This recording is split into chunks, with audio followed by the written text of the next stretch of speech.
الحمد للہ رب العالمین والصلاة والسلام علی اشرف الانبیاء والمرسلین وعلی آلہ واصحابہ اجمعین۔ قال اللہ تعالی وتبارک فی القرآن المجید والفرقان الحمید۔ بسم اللہ الرحمن الرحیم۔ والضحی واللیل اذا سجی۔ صدق اللہ مولانا العظیم وصدق رسولہ النبی الکریم الرؤوف الرحیم۔ اللہم نور قلوبنا بالقرآن وزین اخلاقنا بالقرآن وادخلنا الجنة بالقرآن ونجنا من النار بالقرآن۔ قال اللہ تعالی وتبارک فی شان حبیبہ مخبرا وآمرا ان اللہ وملائکتہ یصلون علی النبی یا ایہا الذین آمنوا صلوا علیہ وسلموا تسلیما۔ الصلاۃ والسلام علیک یا نبی الرحمہ وعلی آلک واصحابک یا رسول الملاحمہ۔ الصلاۃ والسلام علیک یا رسول اللہ وعلی آلک واصحابک یا محبوب رب العالمین۔ تمام حمد و ثناء، تعریف و توصیف اللہ جل مجدہ الکریم کی ذات بابرکات کے لیے، جو خالق کائنات بھی ہے اور مالک شاشہات بھی۔ اللہ جل وعلا کی حمد و ثناء کے بعد رسول رحمت، شفیع معظم، نبی محتشم، اللہ کے پیارے، امت کے سہارے، رب کے محبوب، دانائے غیوب، مالک رقاب امم، فخر عرب و عجم، والی کون و مکان، سیاہ لا مکان، سید انس و جاں، سرور لالا رخاں، نیر تاباں، سر نشین مہوشاں، ماہ خوباں، شہنشاہ حسینہ، تتمہ دوراں، سرخیل زہرہ جمالاں، جلوہ صبح ازل، نور ذات لم یزل، باعث تکوین عالم، فخر آدم و بنی آدم، نیر بطہا، رازدار ما اوہا، شاہد ما طغا، صاحب علم نشرہ، معصوم آمنہ احمد مجتبیٰ،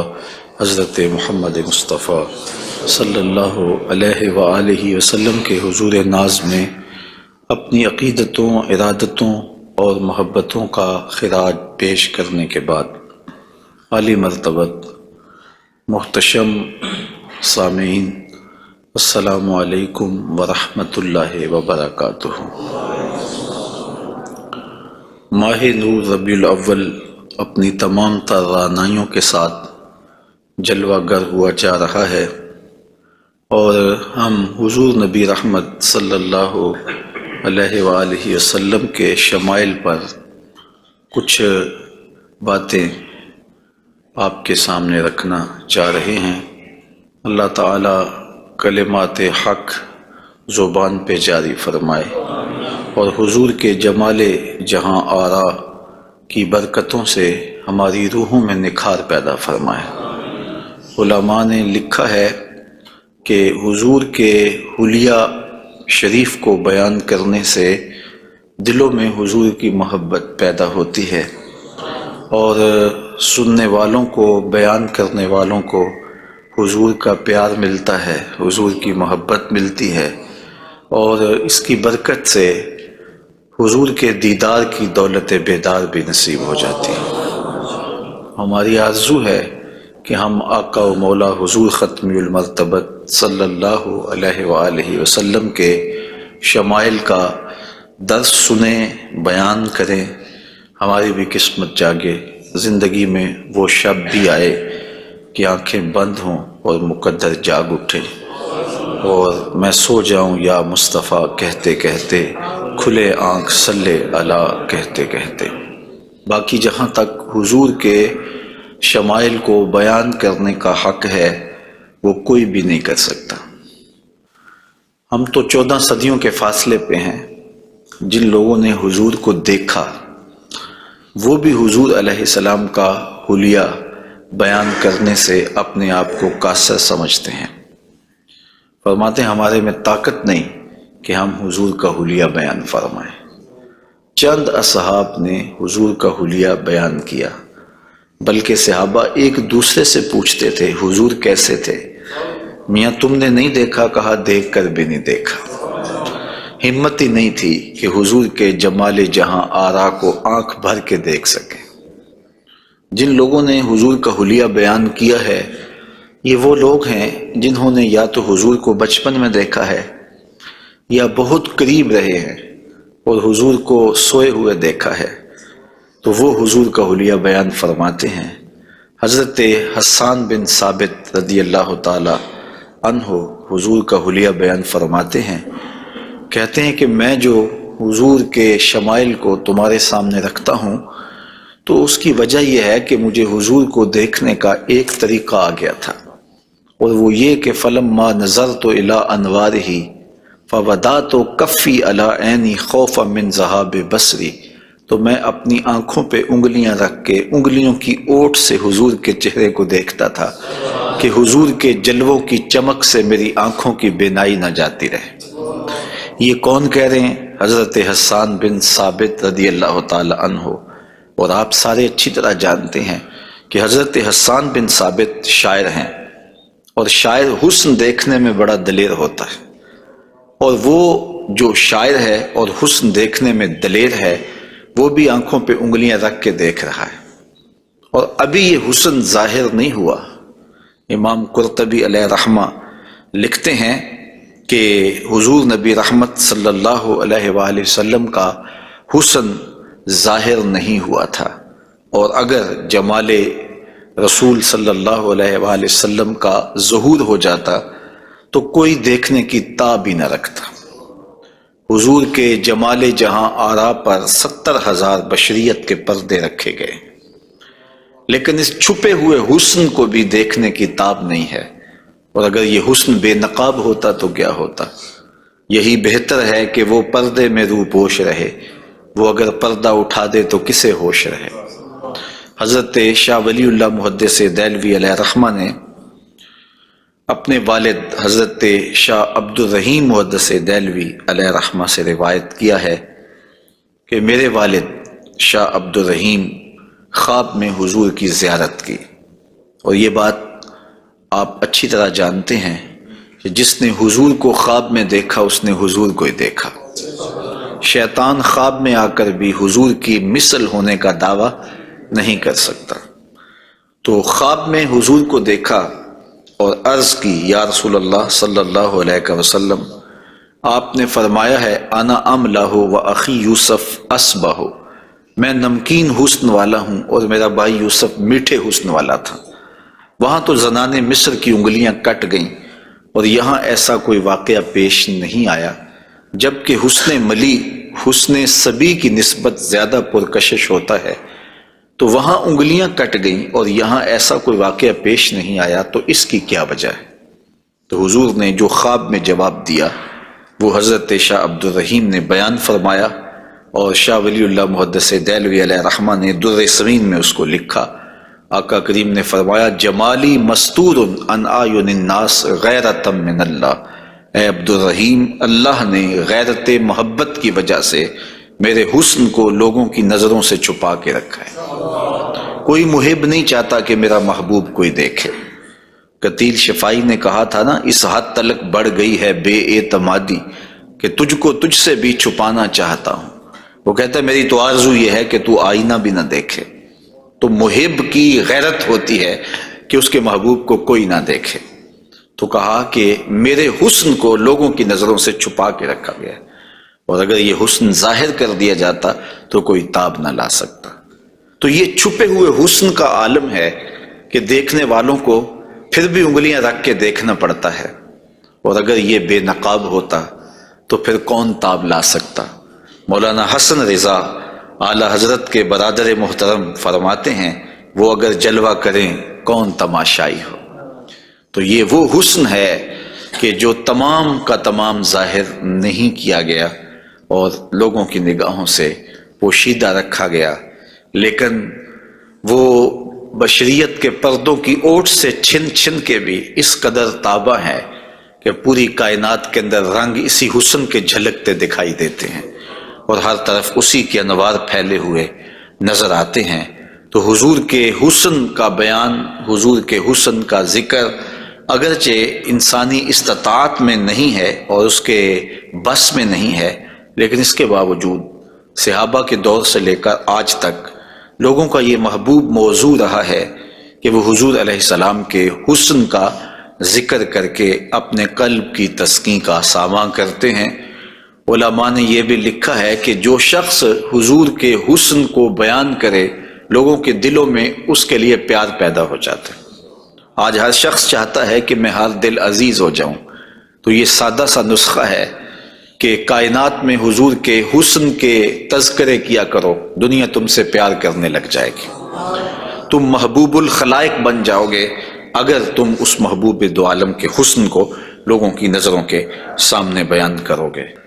انشاءاللہ حضور کے مختلف اعضاء کے حسن کا ذکر ترتیب وار کیا جائے گا، اور اہل محبت نے اور اصحاب رسول نے اس پر کیا محبتوں کے پھول پیش کیے ہیں۔ یقیناً آپ کے قلوب کو فرحت بھی ہوگی، قرار بھی ملے گا، اور آقا کریم کے حسن دل پذیر اور حسن جاں فضا کی مستیوں میں آپ کھو بھی جائیں گے۔ حضرت جابر بن سمرہ رضی اللہ تعالی عنہ فرماتے ہیں کہ لیلۃ الادحیان تھی، 14ویں رات کا چاند تھا، اور حضور یمنی چادر اوڑے ہوئے استراحت فرما رہے تھے، اور میں کبھی آسمان کو دیکھتا تھا، کبھی حضور کے جمال جہاں آرا کو دیکھتا تھا، اور یہ سوچتا تھا کہ میں فیصلہ کروں کہ آسمان کا چاند سونا ہے یا مدینے کا چاند سونا ہے۔ تو حضرت جابر بن سامرہ رضی اللہ تعالیٰ عنہ فرماتے ہیں پھر میں نے فیصلہ کیا فائزہ ہوا احسن عندی من القمر، میں نے کہا آسمان کا چاند نہیں مدینے کا چاند سونا ہے، چونکہ چاند کی چمک بھی حضور کے در کی خیرات ہے۔ چاند کو، سورج کو، شمس و قمر کو جو روشنیاں دی گئی ہیں وہ حضور کے صدقے سے دی گئی ہیں۔ تو کائنات میں جہاں بھی اجالا ہے، جہاں بھی روشنیاں ہیں، جہاں بھی نور ہے، وہ نور حضور علیہ السلام کا ہی ظہور ہے، اور حضور کا نور ہے کہ جو کسی سے مستعار نہیں لیا ہوا، وہ حضور کا اپنا نور ہے، اپنا حسن ہے۔ علامہ بوصیری علیہ رحمہ نے کتنی خوبصورت بات کہی، منزہ عن شریک فی محاسنہ فجوہر الحسن فیہ غیر منقسم، کہ حضور اپنے محاسن میں، اپنے کمالات میں کسی شریک سے منزہ ہیں، اور آپ کا جوہر حسن جو ہے وہ غیر منقسم ہے۔ تو حضور کا حسن کسی سے مستعار نہیں لیا ہوا، بلکہ پوری کائنات کو جو حسن ملا ہے وہ حضور کی دہلیز کی عطا ہے، حضور کی چوکھٹ کی خیرات ہے۔ تو زمانہ چمک رہا ہے تو حضور کے انوار سے، اور بریلی سے آج بھی آواز آ رہی ہے، چمک تجھ سے پاتے ہیں سب پانے والے، میرا دل بھی چمکا دے چمکانے والے۔ تو ساری روشنیاں اسی دہلیز سے پھوٹتی ہیں، اسی در سے پھوٹتی ہیں، سارے اجالے اسی چوکھٹ سے نکلتے ہیں۔ اللہ نے اپنے محبوب علیہ السلام کو جو حسن دیا، جو جمال دیا، حضرت برا بن عازب رضی اللہ تعالیٰ عنہ بیان فرماتے ہیں، امام بخاری و مسلم نے اس کو روایت کیا ہے، کان رسول اللہ صلی اللہ علیہ وسلم احسن الناس وجہا، کائنات میں جتنا سونا چہرہ میرے حضور کا تھا کسی کا تھا ہی نہیں، سب سے زیادہ سونا اور خوبصورت چہرہ اللہ نے اپنے محبوب کو عطا کیا ہے۔ اور حضرت ابو ہریرہ رضی اللہ تعالی عنہ سے معروف روایت ہے جس کو امام ترمذی نے اور باقی محدثین نے روایت کیا ہے، حضور فرماتے ہیں حضرت ابو ہریرہ، ما رأیت شیئا احسن من رسول اللہ صلی اللہ علیہ وسلم، میں نے حضور سے سونا کوئی دیکھا ہی نہیں۔ اور حضرت حسان بن ثابت کہتے ہیں کہ آج تک کسی ماں نے ایسا سونا جنم ہی نہیں دیا، سونا دیکھتے کیسے، کسی ماں نے ایسا جنم ہی نہیں دیا۔ حضرت ابو ہریرہ نے ایک موقع پہ فرمایا کہ کل قمر لیلۃ البدر لم ارا قبلہ ولا بعدہ مثلہ، کیا پوچھتے ہو 14ویں رات کا چمکتا ہوا چاند تھے میرے حضور؟ پھر کہتے ہیں نہیں نہیں نہیں، حضور جیسا نہ پہلے دیکھا ہے نہ بعد میں دیکھا۔ تو حضرت حسان بن ثابت فرماتے دیکھتے کیسے، کسی ماں نے جنم دیا ہوتا تو دیکھتے۔ خدا نے وہ سچائی پن چھڑیا جدے وچ محمد نو ٹالیا سی، حسینہ جمیلہ دا منہ موڑ دیتا، محمد بنا کے قلم توڑ دیتا۔ اللہ تعالیٰ نے ایسا پیکر تراشا ہے، ایسی صورت بنائی ہے کہ جس کی مثل کائنات کے اندر نہ کوئی دوسری صورت ہے۔ اور میرے محبوب کے جمال جیسا نہ کوئی دوسرا جمال ہے۔ تو وہ حسن، وہ جمال، وہ کمال اور وہ شانیں اور وہ مراتب رفیع عطا کیے گئے جو انہی کا مقسوم ہے۔ حضور کا پورا جسم انور اور حضور کا وجود مسعود برکتوں سے مالا مال تھا اور حسن اور جمال کا آئینہ دار تھا۔ لا یجلس الذباب علی جسدہ، ساری زندگی حضور کے بدن پہ کبھی مکھی نہیں بیٹھی۔ آقا کریم علیہ الصلوۃ والسلام کے بدن پہ کبھی میل نہیں آیا، حضور کی آنکھوں کے اندر کبھی میل نہیں آیا، حضور کو ساری زندگی بلغم نہیں آئی۔ آقا کریم کی مبارک بغلیں بے بال تھیں اور بالکل باقی جلد کی طرح سفید تھیں۔ حضور علیہ السلام کا لعاب شہد سے زیادہ میٹھا تھا اور کستوری سے زیادہ خوشبودار تھا۔ حضور کے فضلات مبارکہ جو ہے وہ امت کے حق میں پاک ہیں، اور جہاں حضور علیہ السلام قضائے حاجت کے لیے جاتے تو وہاں بعد میں جا کے دیکھا جاتا تو کوئی چیز نظر نہ آتی سوائے کستوری کی خوشبو کے۔ تو آقا کریم علیہ الصلوۃ والسلام کو کبھی جمائی نہیں آئی، کبھی حالت نیند میں حضور نبی رحمت صلی اللہ علیہ وآلہ وسلم ناپاک نہیں ہوئے، حضور نبی رحمت صلی اللہ علیہ وسلم پر کوئی نجاست نہیں آئی، اور آقا کریم کے بدن کا سایہ بھی نہیں تھا تاکہ زمین کے اوپر حضور کا سایہ نہ گرے۔ کائنات میں ایسا کون ہو سکتا ہے جیسا آمنہ کا لال تھا؟ تو وہ حسن دیا گیا، وہ جمال دیا، جس پہلو سے دیکھو حضور بے مثال نظر آتے ہیں اور بے مثل نظر آتے ہیں۔ آئیے ہم حضور نبی رحمت صلی اللہ علیہ وآلہ وسلم کے جسم کے حوالے سے پہلے کچھ بات کریں اور پھر حضور کے اعضاء کی طرف چلتے ہیں۔ حضور کا مبارک جسم بے سایہ تھا، اور یہ سایہ نہ چاند کی چاندنی میں دکھائی دیتا تھا اور نہ سورج کی روشنی میں پڑتا تھا۔ حضرت ذکوان رضی اللہ تعالی عنہ روایت کرتے ہیں، فرماتے ہیں کہ ان رسول اللہ صلی اللہ علیہ وسلم لم یکن یرا لہ ظل فی شمس ولا قمر، حضور کا سایہ نہ سورج کی روشنی میں ہوتا تھا اور نہ چاند کی چاندنی میں ہوتا تھا۔ اور حضرت عثمان رضی اللہ تعالی عنہ خلیفہ ثالث رضی اللہ تعالی عنہ اس کی وجہ بیان فرماتے ہیں کہ حضور کا سایہ کیوں نہیں تھا۔ فرماتے ہیں ان اللہ ما اوقع ظلک علی الارض لئلا یدع انسان قدمہ علی ذلک الظل، اللہ تعالیٰ نے محبوب کا سایہ زمین پہ اس لیے نہیں پڑنے دیا کسی انسان کا قدم محبوب کے سائے پہ نہ آ جائے۔ اللہ اکبر۔ لیکن حضرت شیخ احمد مجدد الفسانی علیہ رحمہ نے ایک بڑی خوبصورت بات کہی، اور ہمارے لیے وہ بڑی ٹھنڈک اور بڑی تسکین کا ساماں ہے۔ وہ فرماتے ہیں کہ اورا صلی اللہ علیہ وسلم سایہ نبود، آقا کریم علیہ السلام کا سایہ نہیں تھا۔ در عالم شہادت، اس عالم شہادت میں حضور کا سایہ نہیں تھا، اور یہ بات ثابت ہے، اور تقریباً تمام مکاتیب فکر کے لوگ، ایک دو مکتبہ فکر کے علاوہ باقی سارے اس بات کو تسلیم کرتے ہیں۔ رشید احمد گنگوہی نے بھی یہ بات لکھی ہے، امداد السلوک کے اندر یہ روایت موجود ہے کہ بتواتر ثابت شد کہ حضرت علی سایہ نہ داشتن۔ وہ کہتے ہیں کہ یہ بات تواتر کے ساتھ ثابت ہے کہ جناب صلی اللہ علیہ وسلم کا سایہ نہیں تھا۔ تو حضرت شیخ فرماتے ہیں کہ عالم شہادت میں حضور کا سایہ نہیں تھا۔ شیخ احمد مجدد الفسانی، کیوں سایہ نہیں تھا؟ فرماتے ہیں سایہ ہر شخص از شخص لطیف تر است، کسی چیز کا سایہ اس شے سے زیادہ لطیف ہوتا ہے، چون لطیف تر از وی صلی اللہ علیہ وآلہ وسلم در عالم نہ باشد اورا سایہ چے صورت دارد۔ جب حضور سے لطیف کائنات میں شے ہی کوئی نہیں ہے تو پھر سایہ کیا معنی رکھتا ہے؟ کائنات میں حضور سے لطیف ہے ہی کوئی چیز نہیں ہے، حضور کی مثل عالم امکان میں ممکن ہی نہیں ہے۔ اب مجھے یہ بتائیں کہ جس کا سایہ بھی نہیں تھا اس کا ثانی ہو سکتا ہے؟ تو یہ کون خاکے تراش رہے ہیں؟ کس کے خاکے تراش رہے ہیں؟ خاکے تو خاکیوں کے ہوتے ہیں۔ جو پیکر نور ہو، جس کا سایہ بھی نہیں ہے، اس کے خاکے کیسے ہو سکتے ہیں؟ تو حضور کی مثل تو بزم عالم میں ممکن ہی نہیں ہے۔ اقبال بھی بول پڑے رخ مصطفیٰ ہے وہ آئینہ، کہ اب اس سا دوسرا آئینہ نہ کسی کی بزم خیال میں، نہ دکان آئینہ ساز میں۔ ممکن ہی نہیں ہے۔ خدا نے وہ سچائی پان چھڑیا جدے وچ محمد نو ڈالیا سے۔ تو آقا کریم علیہ الصلوۃ والسلام کا سایہ نہیں بنایا، اور کائنات کے اندر وہ بے مثل بھی ہیں، وہ بے مثال بھی ہیں۔ تو یارو جس کا سایہ بھی نہیں ہے اس کا ثانی کیسے ہو سکتا ہے؟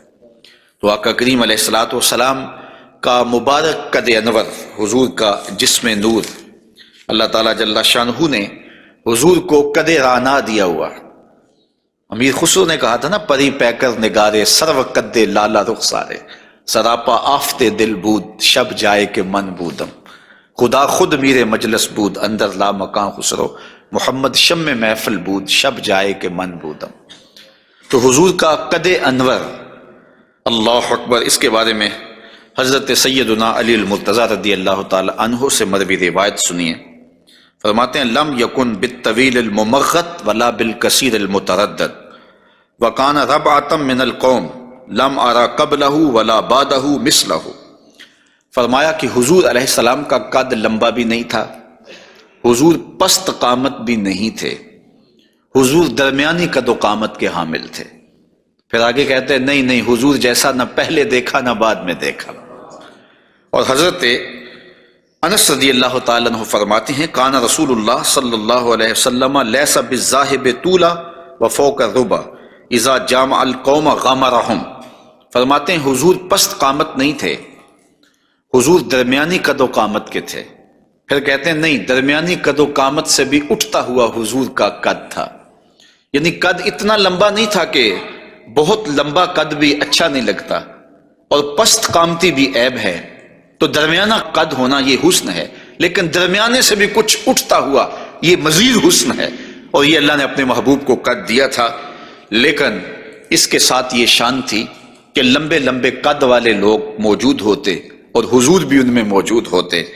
اذا جامع القوم غمرہم، جب حضور تشریف فرما ہوتے تو حضور سب سے اونچے دکھائی دیتے، قد درمیانہ تھا لیکن دکھائی اونچے دیتے۔ علماء نے اس کی تشریح میں لکھا ہے کہ حضور علیہ الصلوۃ والسلام کا یہ معجزہ تھا، یہ شان تھی، یہ نبوی وجاہت تھی کہ حضور سب سے اونچے دکھائی دیتے تھے۔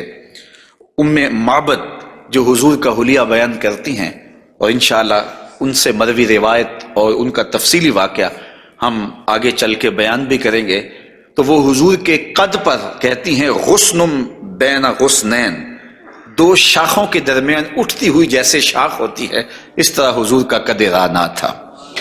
تو آقا کریم علیہ السلام کا قد، اللہ اکبر۔ حضرت انس سے ایک اور روایت سن لیجئے، وہ فرماتے ہیں کان رسول اللہ صلی اللہ علیہ وآلہ وسلم احسن الناس قواما و احسن الناس وجہا، کہتے ہیں جیسی قد و قامت میرے حضور کی تھی، کائنات میں اتنا سونا قد کسی کا نہیں، اور جتنا سونا چہرہ میرے حضور کا تھا ایسا سونا چہرہ کسی کا نہیں ہے۔ قد بھی سونا اور چہرہ بھی سونا، اور زمانے میں اتنا سونا رب نے کوئی پیدا ہی نہیں کیا، چونکہ سب سے حسین سب سے جمیل اپنے محبوب کو بنایا۔ لکھاں آئے لوگ زمانے تے محبوب خدا جیا کوئی نہیں، لکھاں سونے بن بن بیندے نے اودی خاکے پا جیا کوئی نہیں۔ جو حسن انہیں دیا، جو جمال انہیں دیا، وہ انہی کی خوبی ہے۔ حضور نبی رحمت صلی اللہ علیہ وآلہ وسلم کے قدموں کے حسن کا ذکر کرتے ہیں۔ حضرت نبی رحمت صلی اللہ علیہ وآلہ وسلم کے مبارک قدموں کی جو ہتھیلیاں تھیں وہ پرگوشت تھیں، اور انگلیاں قوی بھی تھیں، مضبوط تھیں اور خوشنما تھیں، اور مبارک تلوے گہرے تھے اور صاف تھے، نرم تھے اور چکنے تھے، اگر ان پر پانی ڈالا جائے تو پانی بہہ جاتا، اور جب آقا کریم چلتے تو حضور ایسے لگتا جیسے بلندی سے نیچے اتر رہے ہیں۔ وقار کے ساتھ حضور قدم زور کے ساتھ اٹھاتے اور وقار کے ساتھ آگے بڑھاتے، اور یوں محسوس ہوتا کہ جس طرح بلندی سے حضور نیچے کی طرف آ رہے ہیں۔ آقا کریم علیہ الصلوۃ والسلام بہت تیز چلتے نہیں تھے، لیکن ایسے لگتا تھا جس طرح زمین حضور کے لیے لپیٹ دی گئی ہے، اور اگر لوگ حضور کے ساتھ چلنا چاہتے تو حضور کے ساتھ چل نہیں سکتے تھے۔ اللہ نے اپنے محبوب کو وہ رفتار عطا فرمائی، زمین بھی سمیٹ دی گئی تھی حضور کے لیے، اور وقت بھی سمیٹ دیا گیا تھا حضور کے لیے۔ اور آقا کریم علیہ الصلوۃ والسلام کے قدم مبارک کی انگلیاں وہ بڑی خوبصورت تھیں، لیکن جو درمیان والی انگلی ہے وہ انگلی باقی انگلیوں سے زیادہ قد آور تھی، لمبی تھی۔ آئیے ذرا اس انگلی کا حال حضرت میمونہ بنت کردم رضی اللہ تعالی عنہا سے سنیے۔ یہ ایک صحابیہ ہیں جو اپنے والد گرامی کے ساتھ حضور کی خدمت میں حاضر ہوئیں۔ تو ان کے والد گرامی نے حضور سے کوئی بات پوچھی، اور آقا کریم اس وقت ناقہ کے اوپر، اونٹنی کے اوپر سوار تھے، تو ان کا جی چاہا کہ میں حضور کا دیدار کروں، لیکن حضور کے چہرے کی وجاہت نے ان کو حضور علیہ الصلاۃ والسلام کے چہرے کی جانب آنکھ بھر کے دیکھنے نہ دیا، تو کہا اب آئی ہوں تو حضور کے مبارک پاؤں کو دیکھنے لگی۔ تو حضرت میمونہ بنت کردم فرماتی ہیں فما نسیتو فی ما نسیتو طول اصبع قدمہ السبابہ علی سائر اصابعہ، کہا مدت ہو گئی ہے میں نے حضور علیہ السلام کو دیکھا تھا، اور حضور کے مبارک پاؤں کی انگلیوں میں سے جو درمیان والی انگلی ہے، اس انگلی کا جو قد باقی انگلیوں سے تھوڑا سا لمبا تھا، آج تک میری آنکھوں سے وہ حسن نہیں ہٹتا ہے، وہ حسن ہی زائل نہیں ہوتا ہے، اب تک میری نگاہوں میں وہی جلوے ہیں کہ حضور علیہ السلام کی انگلی جو ہے وہ باقی انگلیوں کی نسبت جو ہے وہ زیادہ درمیان والی انگشت سبابہ جو تھی وہ زیادہ لمبائی میں تھی۔ تو حضرت میمونہ بنت کردم ابھی تک اس انگلی کے حسن میں کھوئی ہوئی ہیں۔ مجھے بتاؤ جس کی انگلی، پاؤں کی انگلی اتنی حسین ہے، اس کی آنکھیں کتنی حسین ہوں گے۔ وہ کیا کسی نے کہا نا کہ قدموں میں جبیں کو رہنے دو، چہرے کا تصور مشکل ہے، قدموں پہ جبیں کو رہنے دو، چہرے کا تصور مشکل ہے، جب چاند سے بڑھ کر ایڑی ہے رخسار کا عالم کیا ہوگا۔ یہ تو انگلی کا حسن ہے کہ میمونہ بنت کردم ساری زندگی یہی احساسہ ہے، لوگوں کو بتاتی ہیں کہ لوگوں میں نے حضور کی انگلی دیکھی ہوئی ہے۔ تو جس نے حضور کے قدم انور کی انگلی کی زیارت کی ہے وہ تو ناز کرے، اور پھر اس عائشہ صدیقہ محبوب کائنات کی قسمت پہ ناز نہ کریں جن کی آغوش میں حضور کا سر انور ہوتا تھا۔ تو حضرت میمونہ بنت کردم رضی اللہ تعالی عنہا فرماتی ہیں کہ میں ابھی تک اس انگلی کے جمال کو بھول نہیں پائی۔ آقا کریم علیہ الصلاۃ والسلام کے قدموں کے بارے میں آتا ہے کہ کان رسول اللہ صلی اللہ علیہ وسلم احسن البشر قدما، کائنات میں جتنے سونے قدم میرے حضور کے تھے اتنے سونے قدم بھی کسی کے نہیں تھے۔ حضرت انس اور حضرت ابو ہریرہ اور ہند بن ابی حالہ رضی اللہ تعالیٰ عنہ حضور کے قدموں کے بارے میں شسن القدمین، اور حضرت امام ترمذی نے مسیح القدمین کے لفظ بولے ہیں کہ نرم آپ کے قدم تھے، اور آپ کے قدم جو ہے وہ چمکدار تھے، روشن تھے، آپ کے قدم پرگوشت تھے، اور آپ کے مبارک پاؤں خوبصورت تھے۔ اور تلوے جو تھے اس کے بارے میں دو روایات ہیں، ایک روایت یہ ہے کہ اخمسان، اور ایک روایت کے اندر لفظ ہیں لیس لہا اخمس، کہ جو تلوے ہیں وہ درمیان سے جو ہیں وہ پرگوشت تھے، اور ایک ہے کہ درمیان سے پرگوشت نہیں تھے۔ تو یہ دو روایات کی تطبیق کیسے ہوگی؟ بعض نے کہا کہ حضور کے مبارک تلوے جو تھے وہ درمیان سے پرگوشت نہیں تھے، اور بعض نے کہا کہ بالکل درمیان سے پرگوشت ہی تھے اور بالکل سیدھے تھے۔ علماء نے کہا کہ درمیان سے خلا تو تھا، لیکن جب حضور قدم رکھتے تھے تو آقا کریم علیہ السلام قدم جو ہے وہ پوری طرح جماؤ کر کے رکھتے تھے، اور جب وہ نقش بنتا تھا تو وہ نقش پورا بنتا تھا۔ اور یہاں محدثین نے کمال کر دی، کہا رب نے یہ نہیں چاہا کہ میرے محبوب کے تلووں کا نقش ناتمام بنے، نقش پورا بنتا تھا۔ تو جنہوں نے نقش کو دیکھ کر تلووں کا اندازہ لگایا انہوں نے کہا کہ نہیں، وہ تلوے بالکل برابر تھے اس لیے کہ نقش پورا بنتا تھا، اور جنہوں کو تلوے دیکھنے کی سعادت نصیب ہو گئی تو انہوں نے کہا نہیں، ہم نے دیکھے ہیں کہ جو ہے وہ درمیان میں جو ہے وہ کم گوشت تھا اور اطراف میں گوشت زیادہ تھا۔ تو صحابہ نے حضور کے تلووں کے بارے میں یہ رائے بیان فرمائی ہے۔ حضرت ابو ہریرہ رضی اللہ تعالی عنہ فرماتے ہیں انہ صلی اللہ علیہ وسلم کان اذا مشى علی الصخر غاصت قدماہ فیہ، جب کبھی آپ ننگے پاؤں چلتے کسی پتھر کے اوپر، کسی چٹان کے اوپر، تو وہ چٹان اور پتھر حضور کے لیے نرم ہو جاتے، اور آقا کریم علیہ السلام کے مبارک قدم جو ہے اس پتھر کے اندر جو ہے وہ دنس جاتے اور نشان بن جاتے۔ جس طرح مقام ابراہیم پہ آپ دیکھ سکتے ہیں کہ حضرت اسماعیل علیہ السلام کے قدموں کے نشانات اس پتھر نے محفوظ کر لیے، تو یہ پتھر جن پتھروں پہ حضور چلتے تھے وہ اپنی چھاتی پہ حضور کے تلووں کے نشان محفوظ کر لیتے تھے۔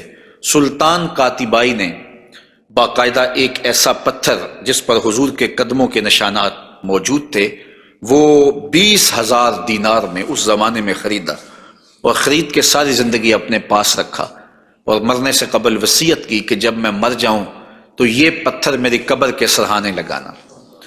علامہ خفاجی علیہ رحمہ نسیم الریاض میں لکھتے ہیں کہ وہ پتھر آج بھی ان کی قبر کے سرہانے پہ لگا ہوا ہے، اور لوگ اس کو اپنے لیے اعزاز سمجھتے تھے، اور یہ وہ قدم ہیں کہ جہاں آتے اس جگہ کی قسمت جاگ پڑتی۔ یہ قدم اور یہ مبارک تلوے یہ تو عرش نے بھی چومے ہیں نا۔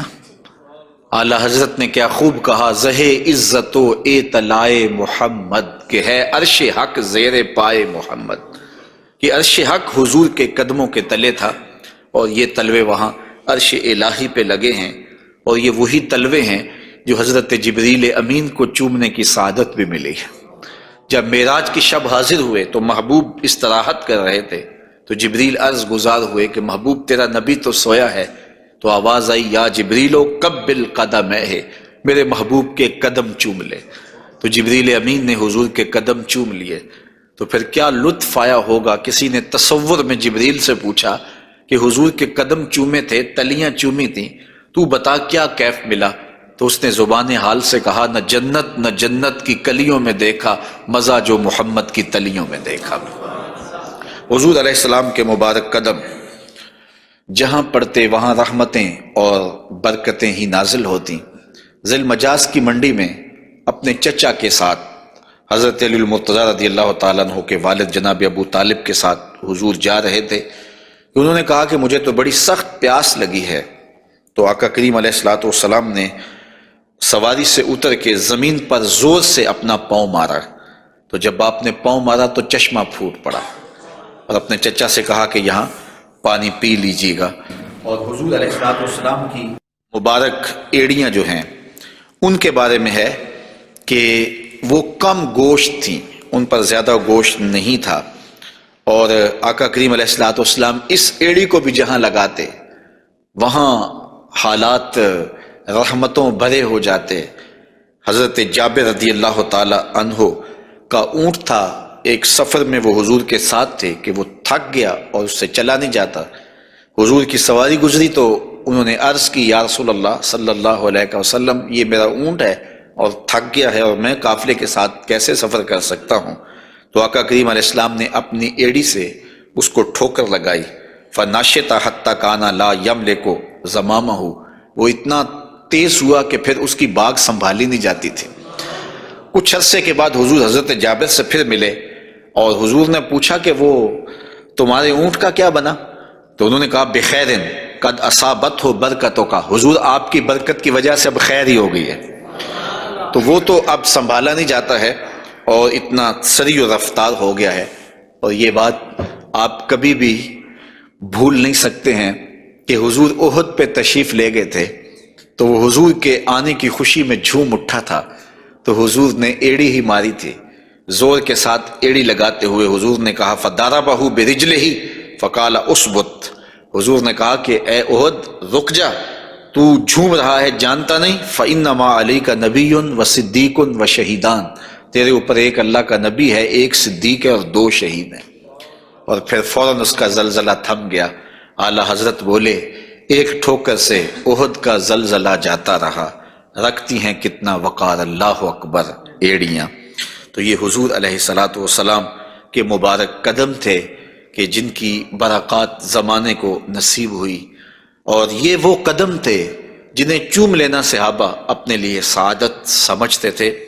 حضرت ذرا وفد عبد القیس میں آئے تو پھر انہوں نے حضور کی خدمت میں عرض کی کہ ہم آپ کے قدم اور آپ کے ہاتھ چومنا چاہتے ہیں، اور وہ آگے بڑھے۔ وہ خود فرماتے ہیں فَنُقُبِّلُ یَدَ رسول اللہ صلی اللہ علیہ وسلم وَرِجْلَهُ، ہم نے حضور علیہ الصلوۃ والسلام کے ہاتھ بھی چومے، ہم نے حضور کے پاؤں بھی چومے۔ حضرت صہیب رضی اللہ تعالی عنہ فرماتے ہیں کہ رأیت علیٰ یقبل ید العباس ورجلہ، میں نے دیکھا کہ حضرت علی اپنے چچا عباس کے ہاتھ بھی چومتے تھے اور پاؤں بھی چومتے تھے، اور یہ کیوں چومتے تھے؟ اس کی وجہ ایک دیگر حدیث میں حضرت ثابت رضی اللہ تعالی عنہ حضرت انس کے پاس آئے اور انہوں نے آ کے حضرت انس سے پوچھا کیا تم نے اس ہاتھ کو حضور کے ہاتھ سے مس کیا ہوا ہے؟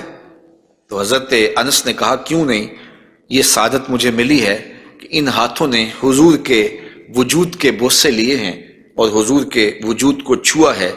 فقبلہا، تو حضرت ثابت نے حضرت انس کا ہاتھ چومنا شروع کر دیا کہ یہ وہ ہاتھ ہیں جنہوں نے حضور کو چوما ہوا ہے، جنہوں نے حضور کو چھوا ہوا ہے، جنہوں نے حضور کے بدن رحمت سے مس کیا ہوا ہے۔ تو حضرت علی المرتضیٰ حضرت عباس کے ہاتھ چومتے تھے، تو آقا کریم علیہ الصلوۃ والسلام کے قدم بھی، حضور کے ہاتھ بھی صحابہ عقیدت سے چوم لیا کرتے تھے، اور یہ واقعات کبھی ہوتے تھے اور عقیدت کا یہ رنگ صحابہ کے ہاں پایا جاتا تھا۔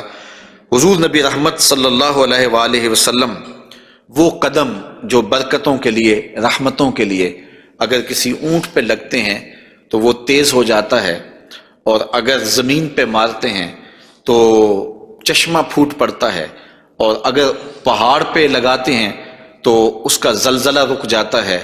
ان قدموں پہ کھڑے ہو کے ساری رات عبادت میں گزار دیتے ہیں، حتیٰ تتورم قدماہ، یہاں تک کہ حضور کے مبارک قدم سوج جاتے ہیں، اور اللہ کے یوں شکر گزار بندے بن کے اپنی زندگی حضور گزارتے ہیں۔